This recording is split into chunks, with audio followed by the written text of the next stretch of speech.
can I continue? Yes, sir. I'll just give a short introduction of the entire program, then I'll give it over to you. Oh, okay. I thought it's already started. Okay. All right. Go ahead. Okay, so we were waiting for you actually. Okay. Thank you. So, very good morning to all connected with us from all across the country. I am Akshar Singh Ranavat, and I welcome you all on behalf of CCS National Institute of Agricultural Marketing Jaipur to the webinar series of Kisan Mitra on agricultural technology for marketing, organized by CCS NIAM in collaboration with Office of Principal Scientific Advisor, Government of India. CCS NIAM Jaipur is an autonomous organization established under the aegis of Ministry of Agriculture and Farmers Welfare, Government of India, to cater various agriculture-related aspects and needs. For example, training, research, consultancy, education in the field of agricultural marketing. CCS NIAM is recognized globally as a center of excellence in the Southeast Asia. Kisan Mitra or Friends of Farmer is an initiative by the Principal Scientific Advisor Office in partnership with CCS NIAM. The objective of this entire initiative is to bring technologies to farmers and reverse migrants who have moved or diverted to rural due to the impact of COVID-19.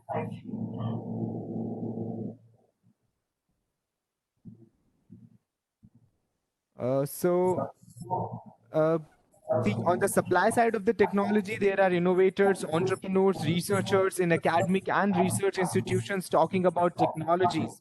And considering the demand side of this entire initiative, webinar participants ranges from typically from agribusiness enthusiasts, government functionaries, agribusiness companies to agribusiness stakeholders like farmers who are keen in the agri technologies. So, moving towards today's webinar, we will be discussing the subject of advantages of sexed ultra sex sorting technology and benefits to the dairy farmers, for which we have three eminent speakers from Sexing Technologies Genetics, that is ST Genetics. ST Genetics is basically a pioneer and a world leader in the sex sorting technology and bovine genetics, making it capable for sex sorting of semen from cattle, buffaloes, pigs, horses, sheep, goats, etc. And in India, they are providing sex sorting technologies for cattle and buffalo breeds in association with BAIF, Pune, Maharashtra, and ULDB, Rishikesh, Uttarakhand. So our three speakers for the day today includes Dr. Prakash Kaladikal. He's a Vice President Business Development ST Genetics. And next up we have Dr. Shailendra Srivastav. He's a Techno-Commercial Manager with ST Genetics. And then we have Dr. Amol Kinhekar. He's a Lab Manager, BAIF Lab. So sir, I welcome you on behalf of CCS NIAM. And over to you, sir. So thank you very much for inviting us for this. Somebody's mic, can somebody mute the mic? It's a little bit noise on the background.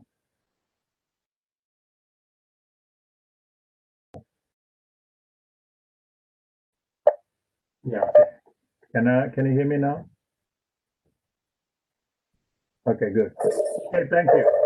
So, I know it's quite early in the morning here. I'm in the UK. It is 6:30 in the morning here, and I really wanted to participate in this webinar because it's so important. And as you say, your organization is doing a lot of promotion of technology and supporting farmers because farmers make our food.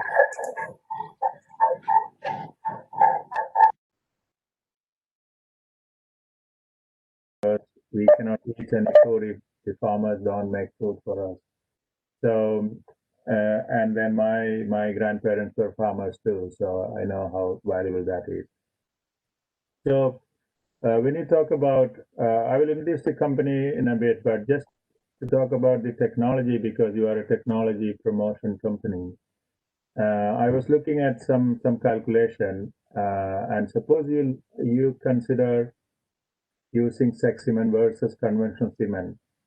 Let me give an example. If you have 100 cows, 100 cows inseminated, just to give an example, and you assume that you have 40% conception from conventional semen, and our semen is, Shailendra and Amol will explain more about those details, but I just give you an idea. If you think about 40% conception by conventional semen and 45% by sex semen, that is what we are now at in India. you will need around 2.53 inseminations for conventional semen, and for sex semen, you only need 2.2 insemination. And just by doing that, you get 50%, normally 50% females from conventional semen and 93% female from sex semen. So the number of females born from conventional insemination, 100 inseminations, you get 20 females, whereas from sex semen you get 42 females. That means you have around 22 female cows extra from a conventional sex semen in 100 insemination with the sex semen. So that, if you calculate the income, considering 2,000 liters per cow, around 25 rupees per milk, your income will be more than double by using conventional semen, sex semen. So that is a kind of economics, simple economics from using. So your income, the farmer's income can be just simply more than double by using good quality sex semen. Now I want to talk about a few minutes about the company, the Sexing Technology. Sexing Technology is the pioneer, the inventor of the technology, is based in the US. We are in this business for the last 16 years. We started sex sorting in 2000, I think it is 2004, yes. And that is our core business. What we do globally is we provide the sex sorting service to all the major AI companies in the world. For example, if you buy sex semen from any company like Canadian company like Cimex or Alta Genetics from Canada or Worldwide Size from America, you get the genetics of those companies, but the sex semen, the technology is ours. So we are like the Intel inside your computer. So we are the processing, our technology is used in making the sex semen. And then the technology is owned by us, which is called XY LLC. You see at 1 o'clock position. That is owned by us. Apart from sex sorting service, as you mentioned, we have another division called ST Genetics. That is the one producing semen from all different kinds of bulls and selling all over the world. So we are again one of the largest and the number one company in the US and in the world. We have around 1,000 bulls, superior top genetic bulls at a time in different stages of production. And then we also have studs, bull studs in the UK, Italy, Brazil, Australia, New Zealand, etc. There is another one very important, especially for India. There are only 3 companies in the world who can do genomic testing. And genomic testing is like you take a hair sample or a tissue sample and then analyze it, and you can predict the future of the animal. For example, you have a bull or a cow, we can tell within few days, within a day after born, we can test and predict this bull has so much merit, meaning the daughters of the bull can produce so much milk, so much fat, so much protein, and the height will be so much, etc. There are around 40 different traits. And then if it is a cow, you can also predict the animal, how much he is going to produce. So what is the benefit of that? You can take that decision early. Suppose you are producing a bull for breeding purpose. If you know how much the daughters of the bull can produce, you can take the decision today. Otherwise, you wait for 2 years, 3 years to produce semen in Indian conditions, and then you inseminate thousands of cows. It takes 5-6 years, and those daughters of the cow of the bull don't produce enough milk. So you lost 6-7 years, and then you lost everything. So that early decision making is so crucial, and that is what we do in the US from the genomic visions, genetic visions, genomic testing, and we also plan to bring that to India at some point. Then we have another division, reproduction. We have around 2,000 top ranking heifers standing in America in one place, in Wisconsin, and we produce embryos. We use all the modern technologies to produce embryos. And Cytonom is a company which is producing the sex sorting machines. So that is what we do, use for sex sorting of semen. And there is one more division which is called Fast Genetics, which is a pig breeding division based in Canada. So what we are, Shailendra, can you move this slide, please? So what we do in India, like I said, we provide the service to all the companies in the world. We have 28 labs worldwide, and we have 10 in the US, 18 labs in all other different countries, including India. We have 2 labs already, and generally we have produced more than 100 million doses of Ceftriaxone globally. With that brief note, I would like to hand over to my colleague, Shailendra and Amol. They will explain to you all the details, and anything you want to know, you can contact me directly. Shailendra or Amol can also answer all the questions. If you have any questions right now, you may ask now. Otherwise, I will hand over to Shailendra. Participants, if you Thank want you. to channel any question right now, we can be able to take your questions. Otherwise, Dr. Shailendra and Dr. Amol will take it further. I guess not, sir. So we'll be moving forward. Thank you so much, sir, for taking our time. I really appreciate it. Thank Have you. a nice day. Yeah. Thank you. Bye. Bye-bye. Bye-bye, sir. Bye. Bye-bye. Thank you, Dr. Prakash. Thank you. And I would like to welcome all you on board. So I thank you, all dignitaries and farmer friends over here who is listening our seminar. I would like to present both in English and Hindi, and my colleague Dr. Amol will join me for the technical aspects. So जैसा कि doctor प्रकाश ने अभी बताया आपको कि हमारे 28 lab हैं, 28 labs हैं वर्ल्ड वाइड, तो उसमें से हमारी 2 लैब हैं जो कि इंडिया में हैं। ये जो कि 2 लैब फंक्शनल हैं, ऑपरेशनल हैं, जहाँ पे हम प्रोड्यूस कर रहे हैं। तकरीबन हम 6.5 लाख डोजेज से ज़्यादा हम यहाँ पे प्रोड्यूस कर चुके हैं। एक लैब हमारी जो है, एक लैब जो है वो बैफ पुणे में है, बैफ लैब है जो कि पुणे में उर्ली कांचन में स्थित है। और दूसरी लैब जो है हमारी उत्तराखंड लाइवस्टॉक डेवलपमेंट बोर्ड के साथ है जो कि ऋषिकेश में स्थित है। और तीसरी लैब हमारी मध्य प्रदेश में आ रही है जो कि अभी फंक्शनल होगी इस ईयर के एंड में। तो जितने भी पेटेंसी हैं, जो पेटेंट रिक्वायर्ड हैं, वो हम लोग सारे रजिस्टर्ड कर चुके हैं इंडिया में। आप देख सकते हैं स्क्रीन पे, these are our patents which is already registered.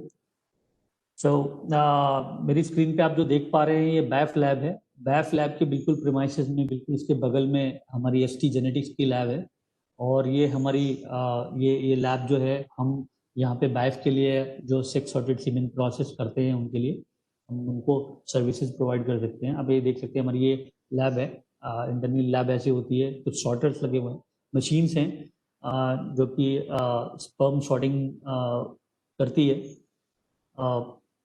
ये हमारा लैब स्टाफ है जो कि हमारा वेल क्वालिफाइड US और UK से सब लोग ट्रेंड हैं। ये हमारे खुद के एम्प्लॉय हैं जो कि क्वालिटी प्रोडक्ट बनाते हैं। हमारी दूसरी लैब है जो कि ULDP ऋषिकेश में है, जो कि सेक्स सॉर्टिंग प्रोसेस में करते हैं। एंड ये हमारी इंटरनल देख सकते हैं आप लैब।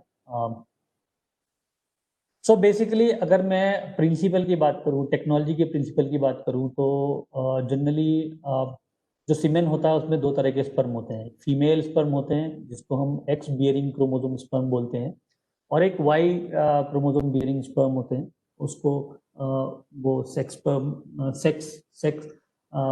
जो कि आइडेंटिफाई करता है। तो बेसिकली अगर हम दोनों स्पर्म देखें तो हमें दोनों में हम अंतर नहीं पता कर सकते। ऐसा बहुत सारा मिथ भी है, बहुत सारे लोग कहते हैं कि भाई जो फीमेल स्पर्म है वो बड़ा होता है या भारी होता है, ऐसा उसकी चार्ज होता है उसके ऊपर, शेप और साइज के बेसिस पे उनको हम डिफ्रेंशिएट कर सकते हैं, बट ऐसा नहीं है, वो बहुत ही ज़्यादा सिग्निफिकेंट कम होता है। तो प्रिंसिपल क्या है कि अगर हमें किसी चीज़ को सेपरेट करना है तो उसको सेपरेट करने से पहले हमको जानना पड़ेगा कि हम किस बेसिस पे उसको सेपरेट कर सकते हैं। तो सेपरेशन का सबसे बड़ा बेसिस इसमें ये है कि एक्स क्रोमोसोम जो होता है वो बड़ा होता है, और जो वाई क्रोमोसोम बियरिंग स्पर्म होता है, जो वाई क्रोमोसोम है वो छोटा होता है।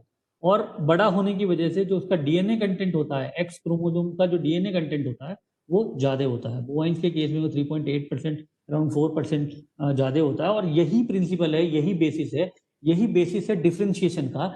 इस बेसिस पे हम डिफ्रेंशिएट कर पाते हैं कि एक्स स्पर्म और वाई स्पर्म को किस तरह से हम सेपरेट करें, मतलब उसको अलग कर सकें।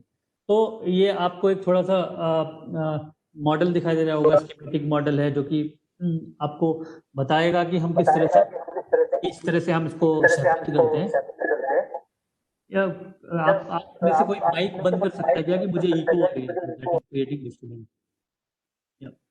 तो जैसा कि मैं बता रहा था, इस प्रोसेस में हम लोग क्या करते हैं कि स्पर्म को सीमेन को लेते हैं और इजैकुलेट को कलेक्ट करते हैं, फिर इसको होल्ड करते हैं, स्टेन करते हैं, सॉर्ट करते हैं। तो ड्यूरिंग सॉर्टिंग प्रोसेस के दौरान हम एक ट्यूब के थ्रू इस स्पर्म को पास करते हैं, और पास करने के बाद वो जब नीचे आता है, और नीचे आने के बाद एक फ्लोरेसेंट लाइट से हम उसको वो पास करता है फ्लोरेसेंट लाइट को। तो वो फ्लोरेसेंट लाइट ये डिटेक्ट करता है कि जिसमें डीएनए कंटेंट ज़्यादा है। जिसमें डीएनए कंटेंट ज़्यादा होता है तो वो उसको एक्स आइडेंटिफाई करके उसके ऊपर एक हल्का सा चार्ज दे देता है, जो कि इसके एक शीट फ्लूइड हम इसमें यूज़ करते हैं, जो कि कवरिंग होती है उसके ऊपर एक नेगेटिव चार्ज दे देता है। और जो जिसमें डीएनए कंटेंट कम है, जो कि वाई स्पर्म होगा, उसको एक पॉजिटिव चार्ज दे देता है। वो नीचे आते ही वो डिफ्लेक्शन प्लेट में अलग अलग हो जाते हैं।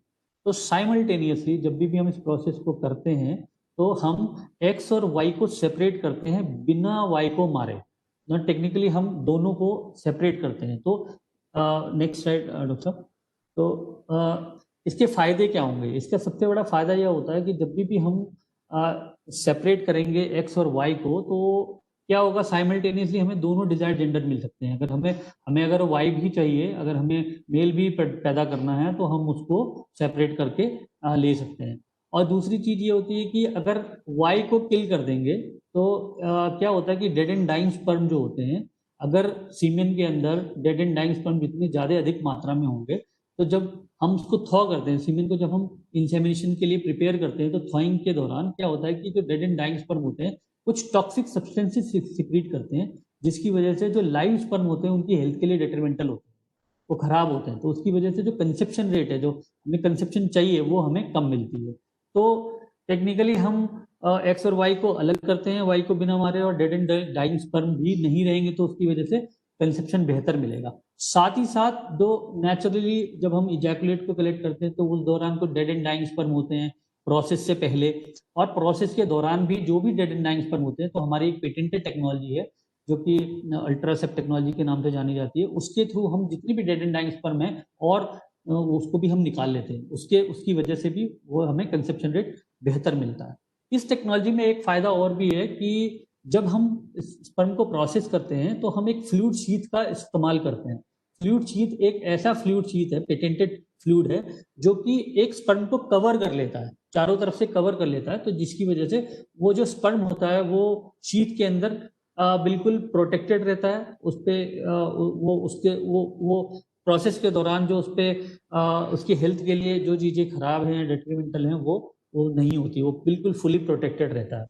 और साथ ही साथ इस प्रोसेस के दौरान जैसे ही जब प्रोसेस चल रहा होता है, तो उस दौरान हम इन लाइन हम उसका वो भी एनालिसिस भी कर सकते हैं कि मतलब कि कितना प्यूरिटी है। प्यूरिटी का मतलब ये है कि जैसे मान लीजिए हमें फीमेल स्पर्म चाहिए, तो कितना फीमेल स्पर्म होगा आपके स्ट्रॉ के अंदर, या कितना हम उसको, कितने फीमेल स्पर्म को हम सेपरेट कर पा रहे हैं, कितने परसेंटेज ऑफ फीमेल स्पर्म को हम सेपरेट कर पा रहे हैं, जो कि हम इस्तेमाल करेंगे अपने स्ट्रॉ के लिए, जो कि हमें कंसेप्शन के बाद, प्रेगनेंसी के दौरान जो बच्चा होगा उसमें फीमेल फील्ड में कितनी मिलेगी, ये निर्धारित करती है। तो जितनी ज्यादा फीमेल प्योरिटी होगी, उतने नंबर ऑफ फीमेल्स हमें फील्ड में ज्यादा मिलेंगी। तो ये हम इनलाइन प्रोसेस के दौरान ही मेजर कर लेते हैं। साथ ही साथ जब हम बैच बनाते हैं, बैच बनाने के बाद भी हम उसको टेस्ट करते हैं, उसकी क्वालिटी को, हर बैच की क्वालिटी को टेस्ट करते हैं। डिफरेंट क्वालिटी पैरामीटर्स हैं, डॉक्टर अमोल बताएंगे।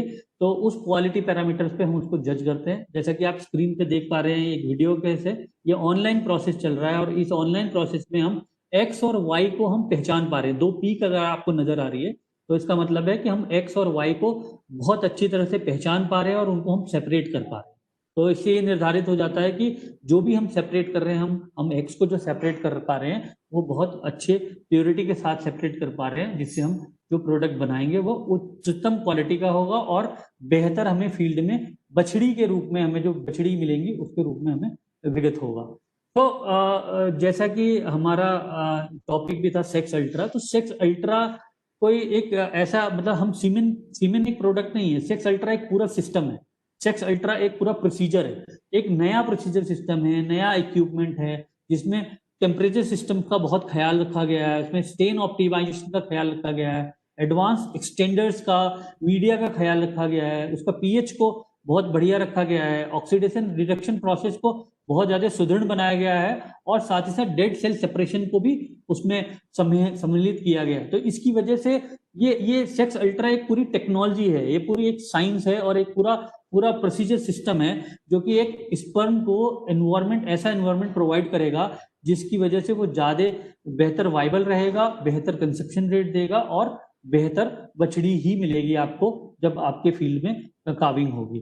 तो जो सेक्स सॉर्टिंग प्रोसेस है जो एसटी जेनेटिक्स द्वारा किया जाता है, सेक्सिंग टेक्नोलॉजी द्वारा किया जाता है, वो मल्टी स्पीशीज में, मल्टी ब्रीड ऑफ कैटल्स में किया जाता है, और बोवाइन में, इक्वाइन में मतलब घोड़ों में, और शीप में, बकरियों में, इवन पिग्स और बफेलो में भी करते हैं। और इंडिया में हम लोग जो हैं अभी बोवाइन मतलब कैटल में HF Jersey, HF cross, Jersey cross, Tharparkar, red Sindhi, Gir, इतनी सारी जो इंडिजिनस नस्ल के जो भी हैं एनिमल उनका कर रहे हैं, और बफेलो में हम मुर्रा और जाफराबादी के लिए हम सेक्स सॉर्टिंग कर पा रहे हैं।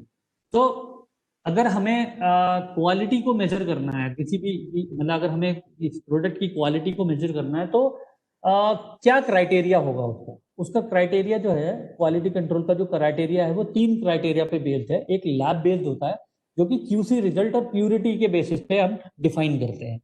दूसरा 2 रिजल्ट होते हैं जो कि फील्ड रिजल्ट होते हैं, कंसेप्शन रेट, मतलब आपने कितना, जैसे डॉक्टर प्रकाश ने बोला कि 2.2 स्ट्रॉज हम यूज करेंगे तो हमें एक कंसेप्शन मिलता है, मतलब कि 2.2 का एवरेज हमारा आता है फील्ड में, कि इसका मतलब ये है कि आपने कितनी डोजेज ऑफ सीमेन यूज किया जिससे आपको एक प्रेगनेंसी मिली। तो कंसेप्शन रेट फील्ड रिजल्ट में हमें दिखाई देता है। और दूसरा होता है कि अगर कंसीव हो गई है, गाय प्रेग्नेंट हो गई है, तो उसने जो बच्चे दिए हैं उसमें से कितने परसेंटेज बछड़ियों की है, क्योंकि हाँ इंडिया में हम जो है वो एक्स स्पर्म को प्रिक्योर करते हैं और उससे हम फीमेल ही पैदा करवाते हैं, वाई को हम डिस्कार्ड कर देते हैं। तो हम QC मेजर्स पे चर्चा करेंगे। मैं आमंत्रित करूंगा डॉक्टर अमोल को लैब मैनेजर लैब से, तो वो आपको विस्तार पूर्वक बताएंगे कि क्वालिटी कंट्रोल क्या होता है, किन पैरामीटर्स पे हमें ध्यान देना है और उन पैरामीटर्स का इफेक्ट क्या होता है फील्ड में। मैं उसके बारे में बाद में चर्चा करूंगा। तो मैं आमंत्रित करूंगा doctor Amol, please. Thank you Shailendra sir. मैं डॉक्टर अमोल बायोफ लैब में लैब मैनेजर के पद पर कार्यरत हूँ, और इस लैब में हम लोगों ने अभी तक 4 लाख से ज्यादा सेक्स सॉर्टेड सीमेंट डोसेज बनाई है। ये डोसेज Gir, HF cross, Jafarabadi, buffalo, Jersey cross, Murrah, buffalo, Rathi, red Sindhi, Sahiwal, Tharparkar, Khillar, गौरव, ये 13 ब्रीड में से हम लोगों ने 4 लाख बनाई है, 4 लाख से ज्यादा स्ट्रॉज बनाई है। मैं आपको सिग्निफिकेंस आपको नेक्स्ट स्लाइड में बताऊंगा, ये जस्ट आंकड़े आप सुन लीजिए पहले। इस जो हम लोगों ने 4 लाख से ज्यादा जो स्ट्रॉज बनाई है उसका एवरेज कॉन्सेंट्रेशन था 2.2 मिलियन पर स्ट्रॉ। उसके बाद 0 हावर प्रोग्रेसिव मोटिलिटी 59%, इसमें एवरेज जो 0 हावर प्रोग्रेसिव मोटिलिटी थी वो 59% थी। उसके बाद वही सैंपल हम लोगों ने 3 घंटे के बाद चेक किया, उसकी प्रोग्रेसिव मोटिलिटी 54% थी। उसके बाद एवरेज एक्रोसोम इंटीग्रिटी थी 3 घंटे के बाद जो हम लोगों ने ली, उसका 75% थी, और एवरेज फीमेल प्यूरिटी 93 थी। ये बायोफ लैब का रिजल्ट आप देख रहे हो। उसके बाद ये दूसरी लैब जो हमारी ULDB में ऋषिकेश में स्थित है, उस लैब ने तकरीबन 2,80,000 से ज्यादा स्ट्रॉज अभी तक बनाई है। उसमें जो एवरेज कॉन्सेंट्रेशन था उसका भी 2.2 था, 0 ओवर मोटिलिटी, प्रोग्रेसिव मोटिलिटी 60%। उसके बाद वही सैंपल 3 घंटे तक के बाद चेक किया, उसकी प्रोग्रेसिव मोटिलिटी 52%, और 3 घंटे बाद एक्रोसोम इंटीग्रिटी जो ली थी उसका 75% था, और एवरेज प्यूरिटी इस लैब की 94% थी। तो इसका मतलब क्या है, ये QC का मतलब, ये जो आंकड़े बताए उसका मतलब क्या है। जैसा कि इंटरनेशनल और अपना इंडियन स्टैंडर्ड के मुताबिक एवरेज सेक्स सॉर्टेड सीमेंट की जो कॉन्सेंट्रेशन होना चाहिए, स्ट्रॉ कॉन्सेंट्रेशन होना चाहिए, वो 2.1 मिलियन ही होना चाहिए। लेकिन आप दोनों जो QC रिपोर्ट देखी उसमें एवरेज था 2.2 मिलियन, मींस प्लस 0.1 मिलियन हर एक स्ट्रॉ में ज्यादा, इसका सीधा सीधा असर कंसेप्शन पे होगा। जितने ज्यादा स्पर्म उतना ज्यादा कंसेप्शन रेट। उसके बाद गवर्नमेंट ऑफ इंडिया और इंटरनेशनल स्टैंडर्ड ये कहता है कि एवरेज प्यूरिटी होनी चाहिए और मिनिमम 90% होनी चाहिए, लेकिन आपने देखा कि बायफ के लैब में 93 और वीएलडीबी के लैब की 94, मीन्स 3 से 4% ज्यादा फीमेल स्पर्म हम लोगों ने भरे थे। इसका मतलब 3% ज्यादा, 3 से 4% ज्यादा फीमेल आपको फील्ड में मिलेगी। इसके बाद अब मैंने बताया था कि 0 आवर प्रोग्रेसिव मोटिलिटी, जब भी हम लोग फ्रीज करने के बाद उसकी थॉ करते हैं उस को, उसी वक्त हम लोगों ने प्रोग्रेसिव मोटिलिटी लेते हैं। तो इंटरनेशनल और गवर्नमेंट ऑफ इंडिया के मुताबिक ये 50% ही होनी चाहिए, लेकिन आपने देखा कि एवरेज हमारी 59 to 60% थी।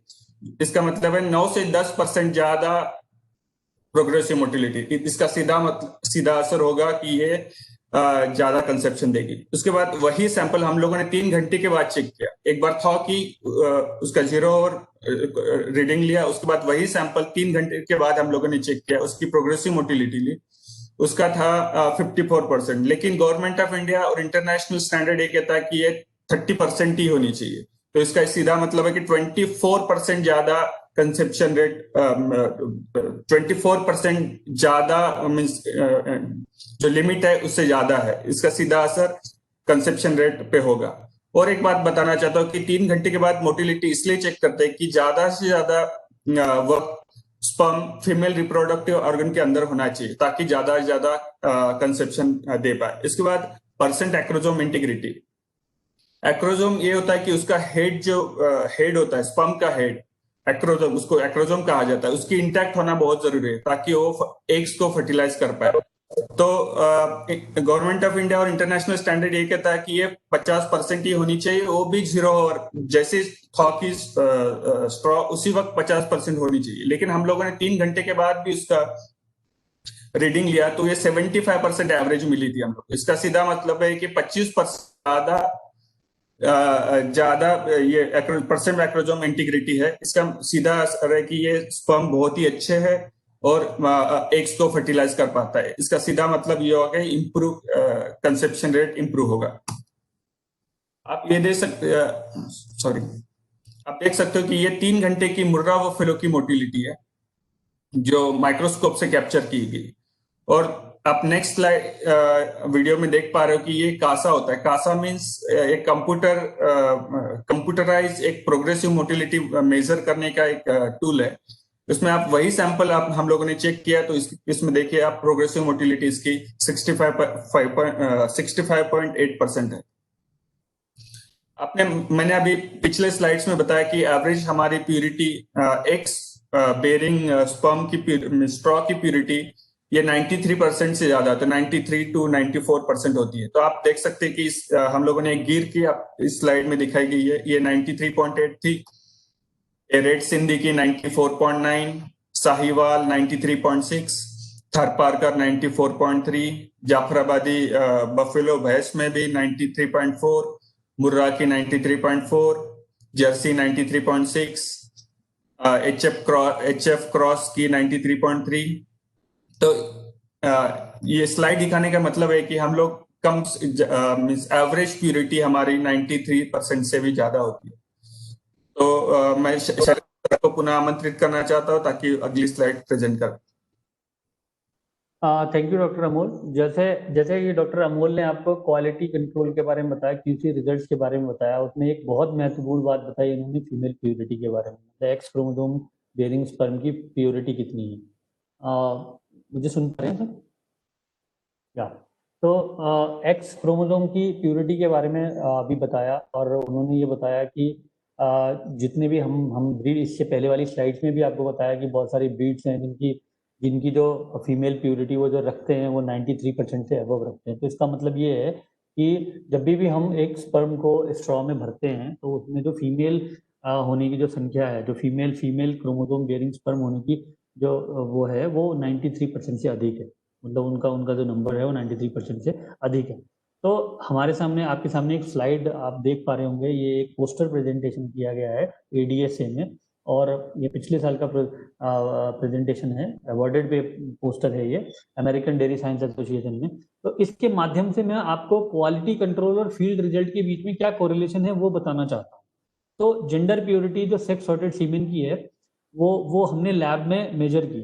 आप देख पा रहे होंगे, दो ग्राफ नजर आ रहे होंगे, दो पीक्स नजर आ रहे हैं, एक छोटी पीक है और एक बड़ी पीक है। तो वो जो बड़ी, डॉक्टर साहब आपको कर्सर से भी दिखा रहे होंगे, आप मार्क कर रहे होंगे, तो जो बड़ी पीक है वो ये बता रही है कि फीमेल प्योरिटी कितनी है, और वो जो छोटी पीक है वो बता रही है कि मेल प्योरिटी कितनी है, मेल स्पर्म की संख्या कितनी है। तो ये एक कंपैरिजन है कि मतलब कि फीमेल प्योरिटी कितनी है। तो लैब में ये निर्धारित हुई कि क्वालिटी कंट्रोल में निर्धारित हुई कि फीमेल प्योरिटी कितनी है। तो इसका सिग्निफिकेंस क्या है? इसका सिग्निफिकेंस फील्ड में हमें देखने को मिलेगा बछड़ी के रूप में। जितनी ज्यादा फीमेल प्योरिटी होगी उतनी ही अधिक हमें बछड़ी होने की संभावनाएं हमें फील्ड में मिलेंगी। तो जैसा कि डॉक्टर प्रकाश ने आपको बताया कि हम बहुत सारी सीमेन कंपनियों के साथ काम करते हैं, बहुत सारी जेनेटिक्स कंपनियों के काम करते हैं वर्ल्ड वाइड, और हम सभी के लिए, ऑलमोस्ट सभी के लिए हम क्या कहते हैं, सीमेन सॉर्ट करते हैं। तो इन्हीं कंपनियों से लिया हुआ डाटा है, कम से कम 10,000 से ज्यादा इंसेमिनेशन को हमने फॉलो किया और उनकी प्रेगनेंसीज को हमने फॉलो किया। तो उनसे जो होने वाला, आप जो ये ब्लू कलर का बार देख रहे हैं वो उनकी एवरेज फीमेल प्योरिटी है। कई सारे बुल्स को हमने फॉलो किया, 10,000 से ज्यादा का हमने फॉलो किया।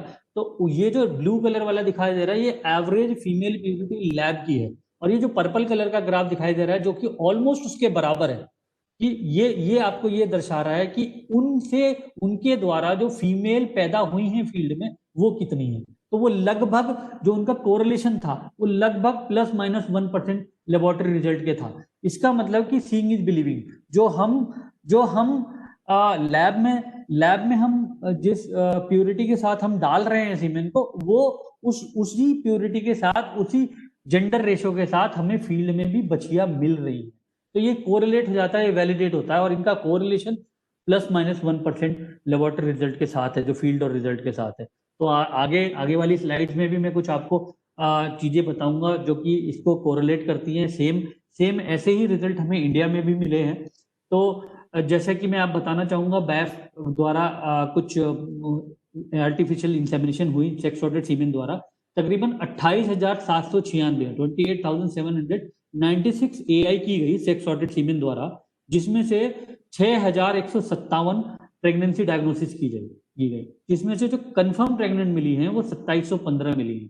तो इससे ये समझ में आता है कि 6,157 प्रेगनेंसी डायग्नोसिस में अगर 2715 हमें कंफर्म प्रेग्नेंट मिली है, तो जो कंसेप्शन रेट होता है तकरीबन 44.55% है, जो कि बहुत अच्छा कंसेप्शन रेट माना जाता है, बेहतर, बहुत ही बढ़िया कंसेप्शन रेट है।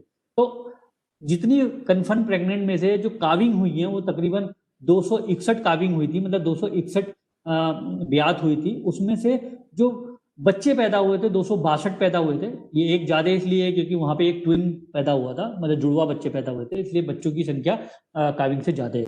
और इसमें जो बच्चों की पैदा की संख्या में से जो फीमेल का पैदा हुई थी वो 247 थी। तो अगर हम इसका परसेंटेज निकालें तो लगभग 94.3% आपको फीमेल फील्ड में मिली है।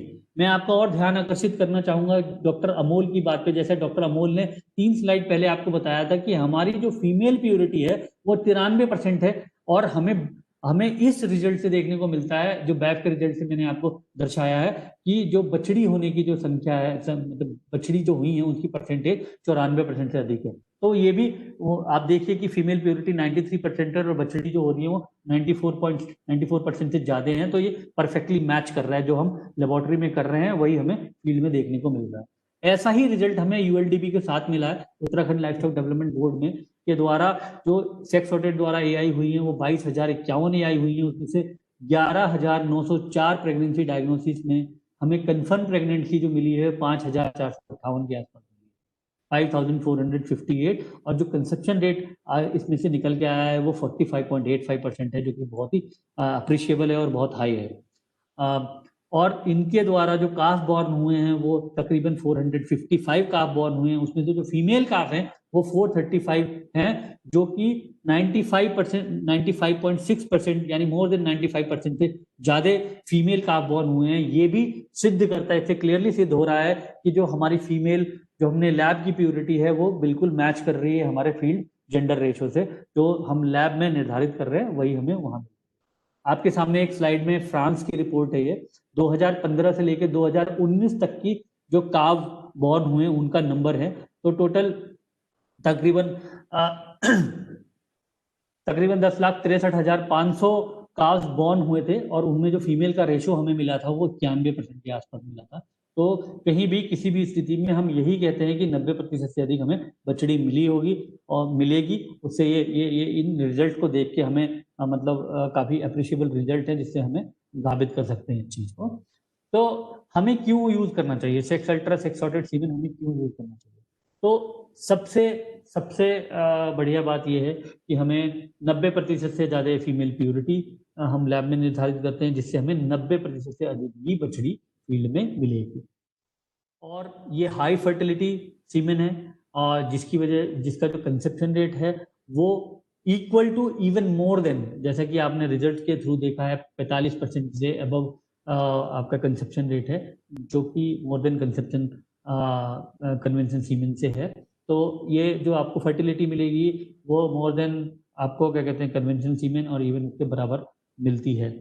साथ ही साथ सबसे अच्छी खास बात यह है, ये हमें क्यों इतना अच्छा रिजल्ट मिलता है, इसकी सबसे बड़ी खास बात यह है कि there will be no dead and dying sperm in the, जब हम प्रोसेस के दौरान और प्रोसेस से पहले हम जितने भी डेड एंड डाइंग स्पर्म है उसको हम निकाल देते हैं, और जब हम स्ट्रॉ को भरते हैं तो 99.99% लगभग 100% में लाइव स्पर्म बोलते हैं, जिसकी वजह से कंसेप्शन रेट इंप्रूव हो जाता है। साथ ही साथ और सबसे मुख्य बड़ी बात इसमें यह है कि हम एक्स और वाई को सेपरेट करते हैं बिना वाई को मारे, we do not kill Y. तो हम यहाँ पे जो अनवांटेड वाई है क्रोमोसोम उसको नहीं मारते हैं, हम उसको साइमल्टेनियसली सेपरेट करते हैं, जिसकी वजह से कोई डेड एंड डाइंग स्पर्म भी नहीं होगा हमारे स्ट्रॉ में, और जिसकी वजह से कंसेप्शन रेट हमें बेहतर मिलेगा। और साथ ही साथ ये हमें अलाउ करता है डिजायर्ड जेंडर के लिए, मतलब हमें फीमेल चाहिए तो फीमेल भी ले सकते हैं, और कभी हमें मेल चाहिए तो हम मेल भी ले सकते हैं। और साथ ही साथ इस टेक्नोलॉजी की सबसे खास बात यह है कि हम 10% ज्यादा सीमेन बनाते हैं कन्वेंशनल सीमेन की से। इसका फायदा यह होता है कि कोई जेनेटिक वेस्ट नहीं होता। अगर सुपीरियर बुल है, हाई मेरिट बुल है, तो उसकी एक लाइफ होती है, उससे उसकी जो इजैकुलेट की एक सर्टेन अमाउंट होती है, उतना ही हम उसको हार्वेस्ट कर सकते हैं, तो उसको इतना ही रीप कर सकते हैं। तो वो हम ज्यादा से ज्यादा अच्छे मेरिट के बुल को ज्यादा से ज्यादा यूटिलाइज कर सकते हैं, ज्यादा नंबर ऑफ डोजेस बना के ज्यादा फीमेल्स को प्रेग्नेंट कर सकते हैं और ज्यादा अच्छी बछड़ी ले सकते हैं। और ये प्रूवन है ऑल ओवर द वर्ल्ड, और इवन इंडिया में सारे गवर्नमेंट ऑफ इंडिया के नॉर्म्स को और इंटरनेशनल स्टैंडर्ड के नॉर्म्स को पूरा करें। तो इसका बेनिफिट क्या होगा? इसका बेनिफिट ये होगा कि ज्यादा से ज्यादा फीमेल, 90% से ज्यादा अगर हमें फीमेल मिलेंगे तो हमारा मिल्क का प्रोडक्शन, हमारे किसानों का मिल्क का प्रोडक्शन बढ़ेगा। फास्टर जेनेटिक प्रोग्रेस होगी, मतलब कि जेनेटिक जो मेरिट है, जेनेटिक मेरिट है वो बहुत जल्दी आएगी, अनुवांशिकता बहुत फास्ट ट्रांसफर होगी, बच्चियों के रूप में आएगी, और आपके फार्म का जो बेहतर मेरिट वाली आपकी बछड़ियां होंगी वो ज्यादा से ज्यादा दूध दूध दे सकती हैं, और वो अच्छे मेरिट बुल की बछड़ियां होंगी। साथ ही साथ आपको बाहर से फीमेल लाने की जरूरत नहीं होगी। Bio security point of view से बहुत इंपॉर्टेंट है। क्यों? क्योंकि बाहर से फीमेल लाएंगे तो उसके बारे में आपको जानकारी नहीं होगी, तो बहुत सारे डिजीज भी आपके फार्म पे आ सकते हैं। तो आपकी अपनी फीमेल होंगी, जानी पहचानी फीमेल होंगी, तो डिजीज की भी जो ट्रांसमिशन के चांसेस भी कम हो जाएंगे बाहर से जो आने वाली डिजीज है। साथ ही साथ अगर आपके यहाँ फीमेल पैदा होगी तो आपके यहाँ डिस्टोपिया, बच्चा फंसने की जो समस्या है वो कम हो जाएगी। क्यों? क्योंकि फीमेल का जो वजन होता है मेल के वजन से कम होता है, तो वो आसानी से काविंग होती है। अगर आपकी गाय को आसानी से काविंग होगी तो उसका एनिमल वेलफेयर होगा, उसको आरओपी की समस्या, फर्टिलिटी की समस्या, जेर फंसने की समस्या और पायोमेट्रा की समस्या, ऐसी समस्या नहीं होंगी जो पार्चुरेशन के दौरान या डिलीवरी के दौरान होती है। उससे क्या होता है कि एनिमल का बेहतर संवर्धन होगा, उसका बेहतर वेलफेयर होगा, वो अच्छे दूध पे आएगी और उसको तकलीफ भी कम होगी। साथ ही साथ जो मेल पैदा होने की जो संख्या है वो 10% से भी कम हो जाएगी, क्योंकि हम 90% से ज्यादा फीमेल होने की बात कहते हैं, गारंटी देते हैं। तो जो 10% से कम मेल पैदा होंगे तो जो हमारे जो अनवांटेड काफ है जो सड़कों पे घूम रहे हैं, हमारे नेचुरल रिसोर्सेज पे थ्राइव कर रहे हैं, वो भी कम होंगे, तो हम उनको भी रोक सकते हैं। तो इस स्लाइड के माध्यम से मैं आपको थोड़ी सी क्वालिटी के ऊपर फोकस करना चाहता हूँ कि दो टेक्नोलॉजी है हमारी। टेक्नोलॉजी जो सेक्स अल्ट्रा टेक्नोलॉजी है वो बेहतर टेक्नोलॉजी, क्योंकि इसमें 99.99% हम लाइव स्पर्म भरते हैं और इसमें 90% से ज्यादा, आप पिंक कलर में देख रहे होंगे अब, ये फीमेल स्पर्म को डिनोट कर रहा है, और स्लेटी कलर का, ग्रे कलर का जो स्पर्म है वो डेड एंड डाइंग स्पर्म को डिनोट कर रहा है, और ब्लू कलर का स्पर्म आपको मेल डिनोट कर रहा है। तो इस स्लाइड के द्वारा आप देख सकते हैं सेक्स अल्ट्रा में 90% से ज्यादा, जैसे डॉक्टर अमोल ने भी बोला कि 93% से अधिक फीमेल प्यूरिटी होती है, तो ज्यादा से ज्यादा number of female bearing chromosome जो होंगे वो ज्यादा होंगे, एक्स बियरिंग क्रोमोसोम ज्यादा होंगे, जिससे ज्यादा से ज्यादा हमें फीमेल मिलने के चांसेस होंगे। और साथ ही साथ जैसे डॉक्टर अमोल ने बताया कि हम 53% हमारा पोस्ट थॉ मोर्टेलिटी है, जो कि 23% ज्यादा है इंटरनेशनल और गवर्नमेंट ऑफ इंडिया के स्टैंडर्ड से, जो कि ये हमें सुविधा देता है कि ज्यादा से ज्यादा देर तक अगर स्पर्म जिंदा रहेगा फीमेल रिप्रोडक्टिव ट्रैक्ट में, तो अगर ओवा देर से भी आता है तो कंसेप्शन के चांसेस बढ़ जाते हैं। तो यही कारण है कि इससे आपको बेहतर कंसेप्शन रेट मिलता है, और ये हमारे फील्ड रिजल्ट से भी विगत होता है कि हमें 45% से अधिक कंसेप्शन रेट मिला है। और दूसरी टेक्नोलॉजी में ज्यादा डेड सेल्स होंगे, मेल सेल्स होंगे, और फीमेल सेल्स की संख्या का पता नहीं है, तो उसके कॉन्ट्रास्ट में अगर हम यहाँ पे देखें तो कंसेप्शन रेट भी बेहतर मिलता है और फीमेल भी हमें फील्ड में ज्यादा से ज्यादा मिलती है।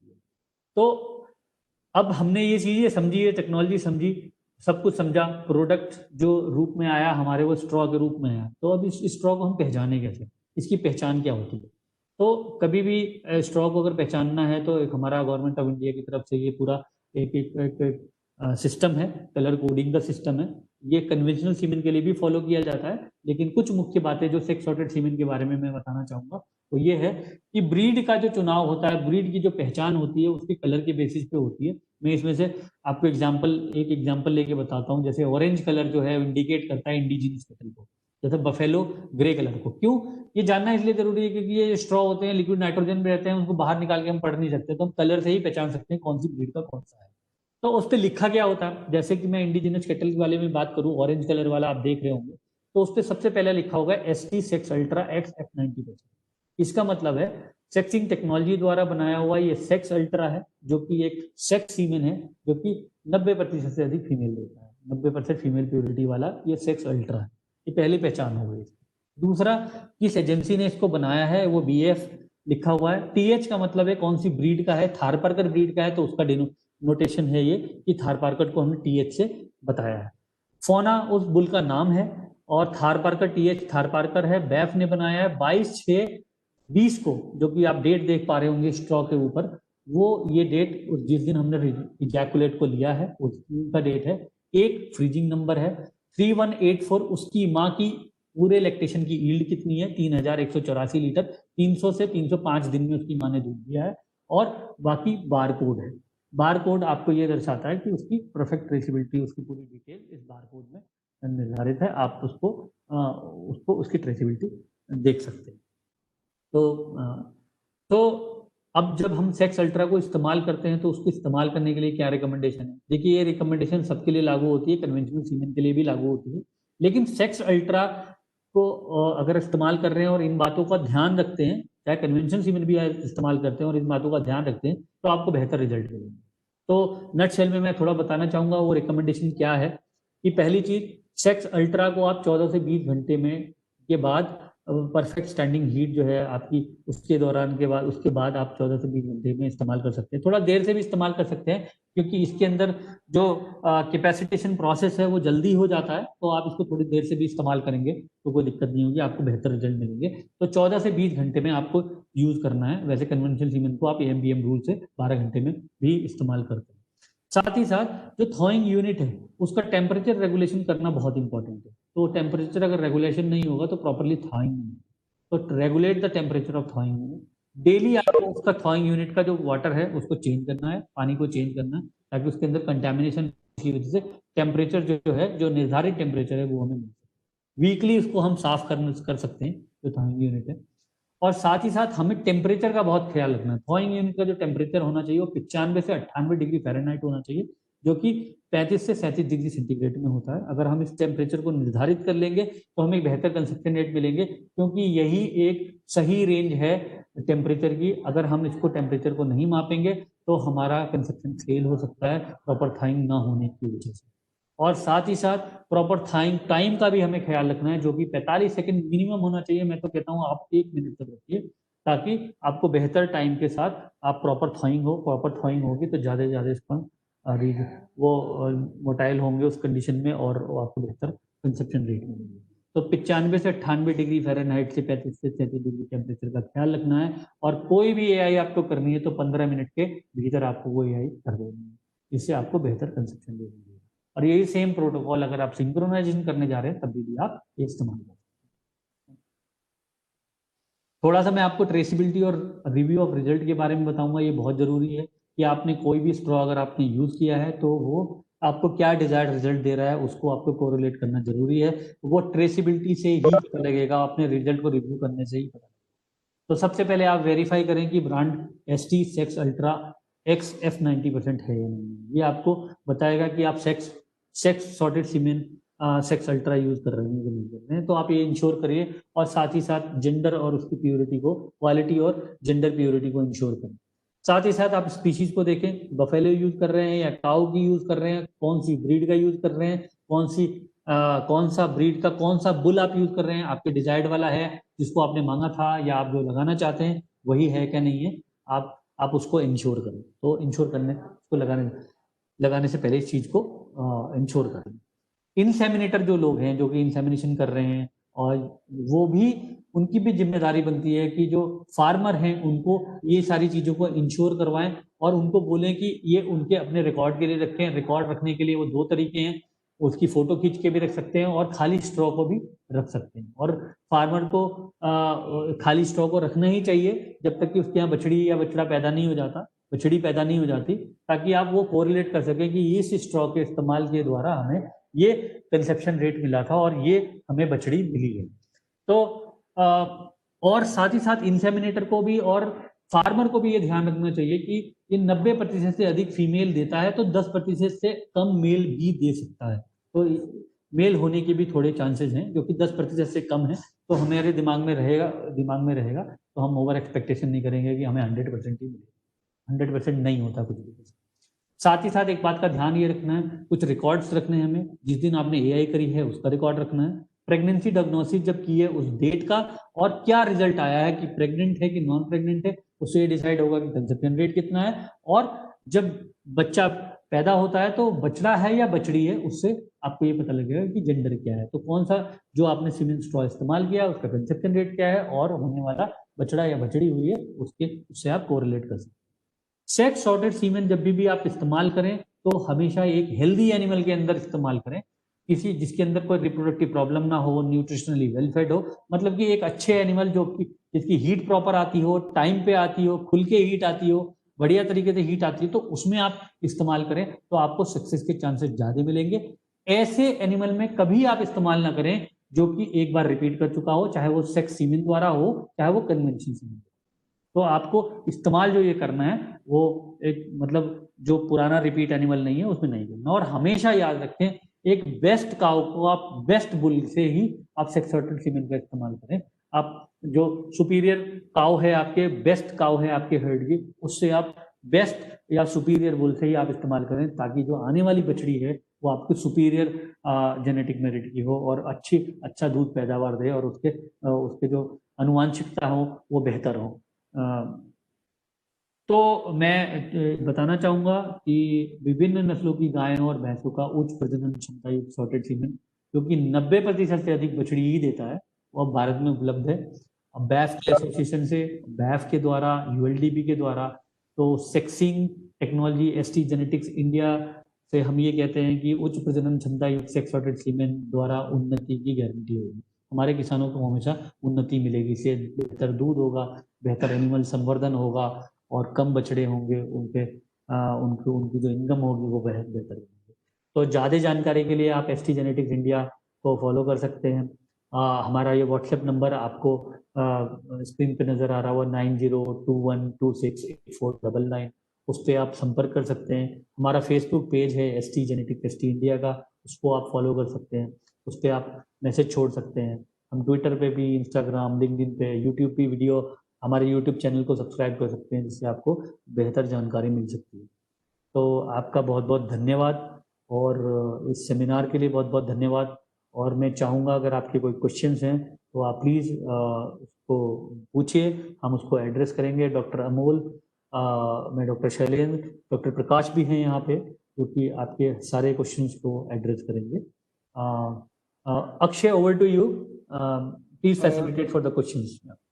Thank you so much, sir. Thank you so much, Shailendra. Thank you so much, Dr. Amol, and thank you, Dr. Prakash. I think the entire presentation was pretty clear and very comprehensive in the manner. I think it explained everything in a very strategic manner. So I again request all the participants, for that matter, I encourage any of you, if you have any questions or queries, you can drop it in the chat box, or you can directly ask. All the speakers are ready here. They are directly connected. They are ready to answer.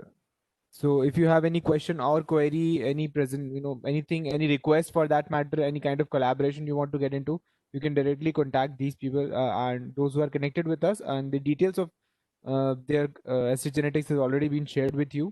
So I again request of all the participants, if you have any question or queries, kindly proceed. Sir, by the time I have a few questions, if you would like to answer, I think I have things not very technical, but I think as in context to the entire process, I would like to confirm how does the success rate vary in different species, like gear and everything. So when you are changing to different species, does the success rate varies? Yeah, so I will try to answer that question. So just a general concept. The conception rate is so there are different factors in the conception rate. Conception rate in simple terms, if you inseminate, let's say if you inseminate 100 cows, how many get pregnant in that time? Okay, that is called a conception rate. When you check the pregnancy from 100, how many get pregnant? So if you get 40 pregnant, that is 40%. If 35, 35. So in India, just to give a number, the conception rate is around 35 to 40%, or maybe 30 to 40%, depending on different states. So the conception rate itself is influenced by so many various factors. Okay, one of them is the animal factor. The others are so many: environment, the nutrition status of the animal, the semen quality, the inseminator, how we handle semen, how we put it inside the animal, if the animal is sick. So there are so many different factors. So the breed factor generally doesn't make a big difference. So the major factors are the semen quality, the health status of the animal. Of course, there is a small difference in the breed factor, and that difference is not based on the breed as such, it is based on the productivity of the animal. Suppose the animal is producing 40 liters of milk per day, then naturally the conception may go down a little bit. But if the animal is producing only 5 liters of milk, she may get easily pregnant. So there is a small difference in the breed factor, but majority is related to other factors. Does it answer your question? Yes, sir. Yes, sir. I think it's all clear. I get it. Completely correct. Sir, we have a question from the participants, which is in context to the. Is there any chance of genetic / epigenetic damage in sorted semen? No. So what we do, as Shailendra mentioned, basically we are not touching the sperm. We are not manipulating the sperm. We are not doing any genetic manipulation. We are only separating the male and female and taking them out. So we are not basically manipulating genetics. There is no modification. Nothing is happening, and which is already proven from last 16 years, because we have 100 million doses used. We have around 30-40 million calves on the ground without any problem. It's already proven. There is no, and it is again because we are not even looking at it. We are just looking at the size of the DNA content, and then we separate them. And as Shailendra mentioned, we are also we also protect the sperm with a sheath fluid. So sperm is completely protected. Okay. And then suppose if there is any manipulation or damage, the first result is a bad result. There will be no conception. So if it conceives, it is okay in the first place.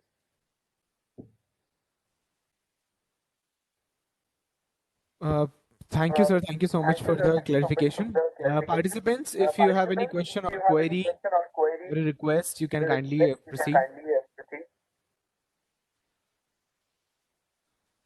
Sir, as ST Genetics, is ST Genetics India planning on extending it to other than bovine? Are you planning on extending it to other species or different animals? So it is not that we plan, it is the requirement. Suppose you or anyone in this group or anyone in India wants say that, oh, we need to produce X number of so many X is confusing here because we are talking X and Y. So if you want to say we want to produce 100,000 doses or 50,000 doses of sex semen from pigs or horses, then we will produce it for you. It is based on demand. So if somebody wants it, yeah, we will talk. We are ready to produce because we have the technology, we have the people available in India. We will produce it for you. Thank you, sir. See, as I see no any questions in the chat box. Participants, anybody, if you have any question, query, request, kindly proceed because if not, then we'll be closing or wrapping the session. Yeah, just want to add, you mentioned in the last point, if somebody want to have any, being a customer or let's say as a user of sex sorted semen, or if somebody want to, if somebody is in the business, I don't know everyone who are their responsibilities in this group. So if somebody want to represent ST to support their farmers, let's say in a particular village or a district or a state, you want to represent ST and provide sex sorted semen to them, you can also contact us. We can help you on that. So it's like a distributor if you want to be effective. Yeah. Because in the end we are supporting, like I said in the beginning, using sex semen itself is just simply doubling the income of the farmer without even thinking about it. Okay? Initial cost maybe people may think, oh, it's too expensive to start with, but the final result is so huge. The difference is so huge.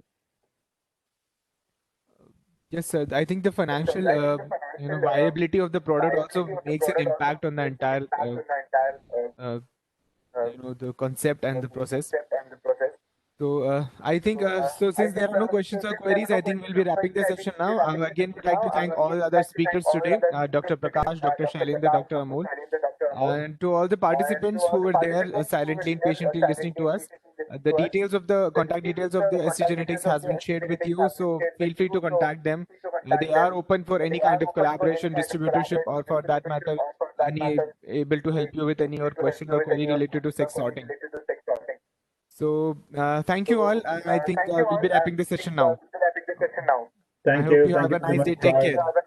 Thank you. Bye-bye. Bye bye, sir. Thank you so much for joining so early from Thank there. you. Thank you. No problem. It's my pleasure. Thank you. Bye. Bye bye, sir. Bye bye. Good day, everyone. Take care.